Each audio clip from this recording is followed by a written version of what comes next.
Assalamualaikum warahmatullahi wabarakatuh. Pernahkah Anda mengalami fase di mana rasanya seluruh dunia sedang melawan Anda? Tagihan menumpuk, dipecat dari pekerjaan, tertipu investasi bodong, dizolimi terus-menerus, bisnis bangkrut, peluang bagus yang Anda yakini terbuka tiba-tiba tertutup rapat. Bahkan orang yang Anda percaya justru berbalik arah. Di saat-saat seperti itu, satu kata seringkali terlintas di benak kita: sial. Kita menganggapnya sebagai pertanda buruk, hukuman, atau sekadar nasib yang tak berpihak. Kita merasa kecil, tak berdaya, dan mulai mempertanyakan segalanya. Mengapa ini terjadi padaku? Tapi, bagaimana jika saya katakan bahwa cara pandang kita selama ini mungkin keliru? Bagaimana jika momen-momen yang kita cap sebagai sial itu bukanlah akhir dari segalanya, melainkan sebuah persiapan? Ini bukan sekadar motivasi kosong. Ini adalah sebuah perspektif kuno yang tertanam dalam kebijaksanaan spiritual, sebuah rahasia yang dipahami oleh para ulama dan orang bijak. Bahwa terkadang, sebelum langit mencurahkan berkahnya yang paling deras, ia akan menguji kita dengan badai dan petir. Dalam video ini, kita akan membongkar 3 kesialan yang paling umum kita alami. Namun, kita tidak akan melihatnya dari kacamata biasa. Mari kita telah dari perspektif ilmu spiritual penyucian jiwa untuk memahami bahwa di balik setiap ujian dan kesulitan yang kita hadapi, tersimpan sebuah hikmah dan anugerah besar yang sedang Allah persiapkan. Hal ini merupakan pertanda bahwa rezeki kita bukan hanya dalam bentuk materi, melainkan rezeki dalam makna yang menyeluruh, justru akan segera mengalir deras. Tetap ikuti video ini sampai selesai, karena tanda yang ketiga mungkin adalah yang paling sering terjadi dalam hidup Anda, tetapi sayangnya paling jarang disadari sebagai sebuah berkah terselubung. Tanda 1, kehilangan sesuatu yang berharga. Tanda pertama yang sering membuat kita merasa seperti dunia ini runtuh adalah Anda kehilangan sesuatu yang selama ini dianggap sebagai sumber penghasilan utama. Ini bisa berupa pemecatan dari pekerjaan yang sudah bertahun-tahun Anda geluti. Bisa jadi proyek besar yang Anda harapkan akan menjadi titik balik karir Anda tiba-tiba dibatalkan. Atau mungkin Anda kehilangan sejumlah uang yang signifikan karena musibah atau investasi yang gagal. Rasa panik itu nyata, cemas akan masa depan, bagaimana cara membayar cicilan, bagaimana menafkahi keluarga, perasaan gagal dan malu seringkali menyusul. Dari sudut pandang duniawi, ini adalah bencana, sebuah kerugian mutlak. Namun, mari kita lihat dari sudut pandang yang berbeda, yaitu perspektif tasawuf. Para sufi mengajarkan bahwa harta dan jabatan adalah salah satu penghalang terbesar antara seorang hamba dengan Tuhannya. Mengapa demikian? Karena keduanya memberikan perasaan seolah-olah kita bisa mengendalikan hidup dan tidak bergantung pada siapapun. Kita mulai terlalu mengandalkan gaji, jabatan, atau bisnis kita, padahal seharusnya bergantung pada Allah, Sang Pemberi rezeki. Ketika Allah mengambil salah satu sandaran duniawi ini, itu bukanlah sebuah hukuman. Ini adalah bentuk kasih sayangnya yang tegas. Seolah-olah Allah berkata, "Wahai hambaku, engkau terlalu lama bergantung pada ciptaanku. Kembalilah bergantung padaku, Sang Pencipta." Imam Al-Ghazali dalam karya besarnya, Ihya Ulumuddin, menjelaskan bahwa salah satu tingkatan tawakal tertinggi adalah ketika hati seseorang menjadi seperti bayi yang hanya bergantung pada ibunya. Bayi tidak tahu dari mana makanan itu akan datang, tapi ia yakin sepenuhnya bahwa ibunya akan memberikannya. Kehilangan pekerjaan atau harta adalah cara Allah menyapih kita agar kembali bergantung sepenuhnya padanya. Allah berfirman dalam Al-Quran, Surah Al-Baqarah ayat 216, "Boleh jadi kamu membenci sesuatu, padahal ia amat baik bagimu, dan boleh jadi pula kamu menyukai sesuatu, padahal ia amat buruk bagimu. Allah mengetahui, sedang kamu tidak mengetahui." Ayat ini adalah fondasi dari cara pandang kita. Kita membenci kehilangan, tapi mungkin Allah melihat ada kebaikan besar di baliknya yang tak mampu kita pahami dan lihat saat ini. Jadi, apa sebenarnya hikmah atau keuntungan yang tersembunyi di balik cobaan ini? Hikmahnya bukan sekadar Anda akan mendapatkan pekerjaan yang lebih baik atau Anda akan mendapatkan penghasilan yang lebih besar. Itu hanyalah hasil akhirnya, bukan inti sebenarnya. Hikmah yang sesungguhnya jauh lebih mendalam dari itu. Terus, apa hikmah di balik kehilangan sumber penghasilan? 1. Pembersihan hati dari ketergantungan duniawi. Keuntungan terbesar adalah hati Anda dibersihkan dari penyakit cinta berlebihan pada dunia dan ketergantungan pada selain Allah. Anda dipaksa untuk membangun kembali fondasi keyakinan, bukan di atas dasar materi yang rapuh, melainkan di atas keyakinan yang kokoh pada Allah yang Maha Kaya. Rezeki yang akan datang setelah ini tidak akan lagi menguasai hidup Anda, melainkan menjadi alat yang Anda gunakan untuk kebaikan. 2. Membuka pintu rezeki dari arah yang tak terduga. Ketika satu pintu rezeki yang Anda kenal ditutup, Allah sedang memaksa Anda untuk melihat ribuan pintu lain yang selama ini tidak pernah Anda sadari. Mungkin Anda memiliki bakat terpendam yang akhirnya terasah. Mungkin Anda akan memulai bisnis dari hobi yang selama ini dianggap remeh. Ini sesuai dengan firman-Nya dalam surah At-Talaq ayat 3, yang artinya, dan Dia memberinya rezeki dari arah yang tiada disangka-sangkanya. Kehilangan ini adalah syarat agar Anda mulai mencari arah yang tak disangka-sangka tersebut. 3. Meningkatnya tingkat tawakal. Pengalaman ini, jika dilalui dengan benar, akan menjadi pelatihan spiritual yang menguatkan jiwa Anda. Anda akan merasakan secara langsung bagaimana Allah mencukupi kebutuhan Anda di saat-saat paling sulit. Keyakinan ini, keyakinan yang lahir dari pengalaman nyata, adalah rezeki yang tak ternilai, sebuah harta karun dalam hati yang akan membuat Anda lebih kuat menghadapi tantangan apapun di masa depan. Jadi, jika Anda baru saja kehilangan sumber penghasilan, jangan hanya bersedih. Angkat kepala dan mulailah berdialog dengannya. Ya Allah, Engkau telah mengambil sandaran duniaku. Sekarang, tunjukkanlah padaku bagaimana cara bergantung sepenuhnya padamu. Inilah awal dari datangnya rezeki yang sesungguhnya. Tanda kedua, dikhianati, difitnah, atau dizalimi orang lain.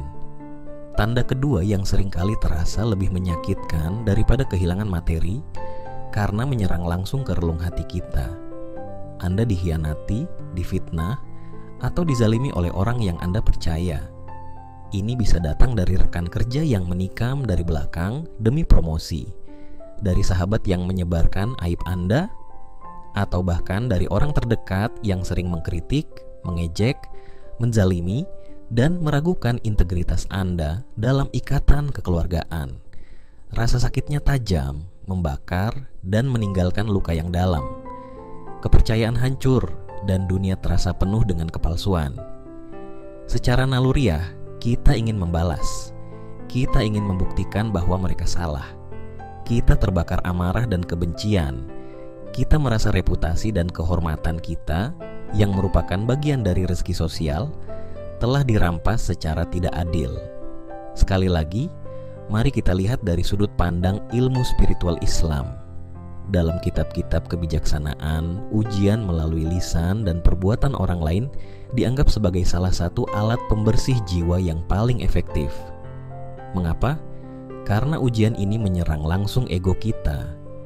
Ego kita tidak suka direndahkan, tidak suka citranya dirusak. Lihatlah kisah Nabi Yusuf. Beliau tidak hanya dikhianati, tapi juga dibuang oleh saudara-saudaranya sendiri, lalu difitnah oleh wanita yang menggodanya, hingga akhirnya dipenjara bertahun-tahun karena kejahatan yang tidak dilakukannya. Puncak kesialan sosial. Namun, justru dari dasar sumur dan penjara itulah Allah mengangkatnya menjadi bendahara negara Mesir, sosok yang penuh kekuasaan dan kebijaksanaan. Dalam sebuah hadits yang diriwayatkan oleh Imam Muslim, Rasulullah bersabda, seorang muslim senantiasa akan ditimpa ujian pada dirinya, anaknya, dan hartanya hingga ia bertemu Allah dalam keadaan tidak punya dosa. Fitnah dan kezaliman orang lain, jika kita sikapi dengan sabar, berfungsi sebagai penggugur dosa-dosa kita yang mungkin tidak kita sadari. Dosa-dosa inilah yang seringkali menjadi penghalang turunnya rezeki dan rahmat Allah. Orang yang menzalimi Anda pada hakikatnya tanpa ia sadari sedang mentransfer pahala mereka kepada Anda dan menanggung dosa-dosa Anda. Lalu, di mana letak hikmah dari rasa sakit yang begitu mendalam ini? Hikmahnya bukanlah sekadar nama baik Anda akan pulih atau orang itu akan mendapatkan balasannya. Itu terlalu duniawi. Hikmah spiritualnya adalah 1. Pembersihan dosa dan peningkatan derajat. Seperti yang disebutkan dalam hadits, hikmah pertama dan utama adalah pembersihan diri. Anda bertemu Allah dalam keadaan lebih ringan, lebih bersih. Ini adalah rezeki akhirat yang tak ternilai, dan kesabaran atas gangguan manusia adalah salah satu bentuk jihad melawan hawa nafsu yang paling agung yang mengangkat derajat seorang hamba di sisi Allah. 2. Mendapatkan perlindungan langsung dari Allah. Ketika Anda dizalimi dan memilih untuk tidak membalas dengan kezaliman serupa, melainkan menyerahkan urusan itu kepada Allah, maka Anda telah menjadikan Allah sebagai pembela Anda. Rezeki berupa ketenangan hati karena tahu bahwa pembela Anda adalah yang maha kuat dan maha adil adalah sebuah kemewahan spiritual. Anda tidak perlu lagi lelah membela diri karena Allah yang akan melakukannya untuk Anda dengan caranya yang paling sempurna. 3. Terbukanya pintu hikmah dan welas asih. Setelah melewati badai fitnah, hati Anda akan menjadi lebih lapang. Anda akan lebih memahami kerapuhan manusia, lebih mudah memaafkan, dan lebih bijaksana dalam menilai karakter orang. Anda tidak lagi mudah terombang-ambing oleh pujian atau cacian.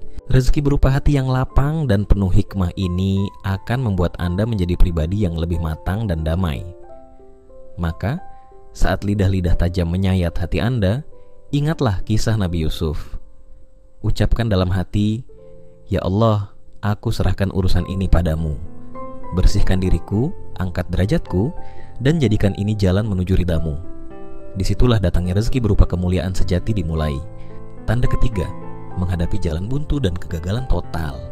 Dan sekarang, tanda ketiga, mungkin yang paling membuat putus asa karena menggabungkan elemen kehilangan materi dan kepedihan batin. Tanda ini adalah Anda merasa telah sampai di jalan buntu, di titik kegagalan total. Ini adalah momen ketika semua usaha Anda terasa sia-sia. Bisnis yang Anda bangun dari nol bangkrut. Rencana pendidikan yang Anda susun rapi berantakan. Jalan yang Anda yakini sebagai jalan hidup Anda ternyata berujung pada tembok raksasa yang tak bisa dipanjat. Tidak ada lagi yang bisa dilakukan. Tidak ada rencana B. Yang ada hanya perasaan hampa, kebingungan, dan keputusasaan. Anda merasa telah mengerahkan segalanya, namun hasilnya nol. Ini adalah momen di mana ego dan akal manusia dipaksa untuk menyerah. Dari sudut pandang dunia, ini adalah akhir dari permainan, game over.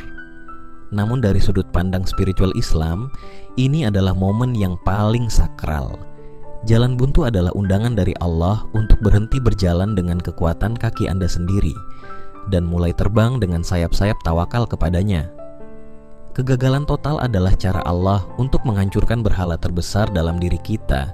Berhala aku yang merasa pintar, aku yang merasa hebat, aku yang merasa mampu, aku yang punya rencana hebat. Saat aku ini hancur, barulah dia, Allah, bisa mengambil alih sepenuhnya. Para sufi mengatakan, engkau harus mengosongkan cangkirmu terlebih dahulu sebelum ia bisa diisi dengan anggur ilahi. Jalan buntu adalah proses pengosongan cangkir itu. Disinilah letak relevansi ayat yang paling memberi harapan dalam Al-Quran dari surah At-Talaq ayat 2-3 yang sering disebut ayat 1000 dinar, yang artinya, barang siapa bertakwa kepada Allah, niscaya Dia akan mengadakan baginya jalan keluar dan memberinya rezeki dari arah yang tiada disangka-sangkanya. Perhatikan kata kuncinya, jalan keluar. Jalan keluar hanya dibutuhkan oleh mereka yang berada di dalam situasi terkurung atau jalan buntu. Ayat ini secara khusus ditujukan untuk mereka yang merasa tidak ada lagi jalan. Apa hikmah luar biasa dari kegagalan total dan jalan buntu ini? Hikmahnya adalah transformasi total, bukan lagi perbaikan, tapi kelahiran kembali. 1. Terbukanya pintu mengenal Allah secara langsung. Hikmah tertinggi adalah Anda diizinkan untuk mengenal Allah dengan namanya Al-Fattah atau Maha Pembuka, dan Al-Mughni atau Maha Mengkayakan secara langsung. Anda tidak lagi hanya tahu dari buku, tapi Anda mengalami bagaimana Dia membuka jalan di saat mustahil dan mencukupi di saat tak ada apa-apa. Pengalaman ini adalah rezeki spiritual yang akan mengubah cara Anda memandang seluruh hidup Anda selamanya. Kedua, kelahiran visi dan tujuan baru. Ketika rencana logis Anda hancur, Allah seringkali sedang membukakan mata Anda untuk melihat rencananya yang jauh lebih besar dan lebih mulia untuk Anda. Mungkin tujuan hidup Anda bukanlah menjadi manajer di perusahaan itu, tapi menjadi pendiri sebuah yayasan sosial. Mungkin takdir Anda bukanlah menjadi pedagang biasa, tapi menjadi seorang seniman yang karyanya menyentuh jiwa banyak orang. Jalan buntu memaksa Anda untuk menemukan panggilan sejati yang mungkin tersembunyi di balik ambisi duniawi Anda. 3. Mendapatkan ketenangan abadi. Setelah mengalami kehancuran total dan diselamatkan oleh Allah, Anda akan mencapai sebuah level ketenangan yang tidak bisa digoyahkan oleh masalah duniawi.